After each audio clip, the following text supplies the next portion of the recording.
Хамгийн хортой харилцаа бол хайрладаггүй, хажуудаа байлгадаггүй хэрнээ. Өөрөөсөө бас явуулдаггүй, хүлээлгсээр л байдаг харилцаа. Бид нар амьдралдаа ядаж нэг удаа ч гэсэн яг тийм нөхцөл байдалд орж үтсэн байдаг. Тэнд та зүгээр л хоос найдлага тээж, өөрийгөө хуурч, эцэст нь өөрийгөө хүртэл алддаг.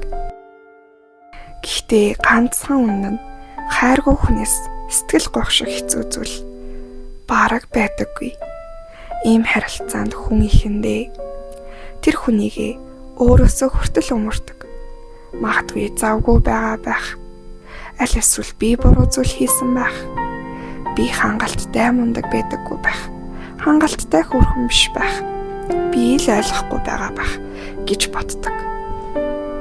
Та бүхний өгсөн ч тэр хизээж өөрчлөгдөхгүй.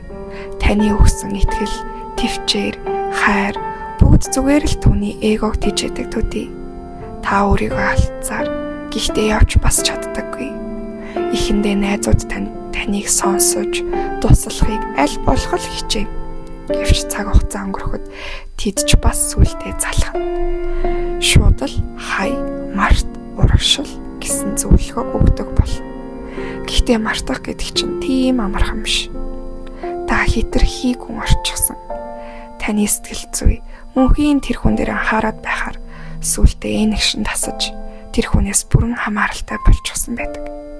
Тэгээд бүр найзуудаасаа нууж өөрийгөө хүртэл хуурч эхэлдэг. Тэр тийм ч муу хүн биш. Тэр зүгээр л завгүй байгаа гэж өмөрнө. Өөрөөсөө хүртэл өмөрдөг. Харин дотортой нэг л хоосон орон зай нэмэгцээр л байдаг.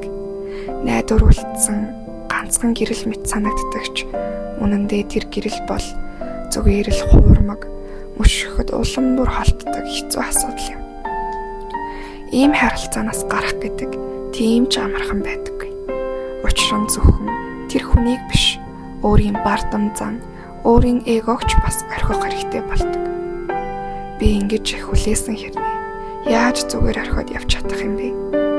Би түүнийг мартсан ч гэсэн би цаашдаа яаж амьдрах юм бэ?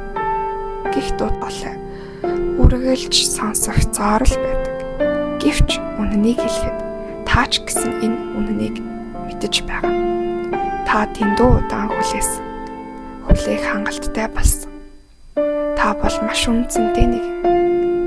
Таныг зүгээр л халаасандаа байлгаад байгаа тэр хүнийг мартах хэрэгтэй. Хэцүү ч гэсэн мартах хэрэгтэй.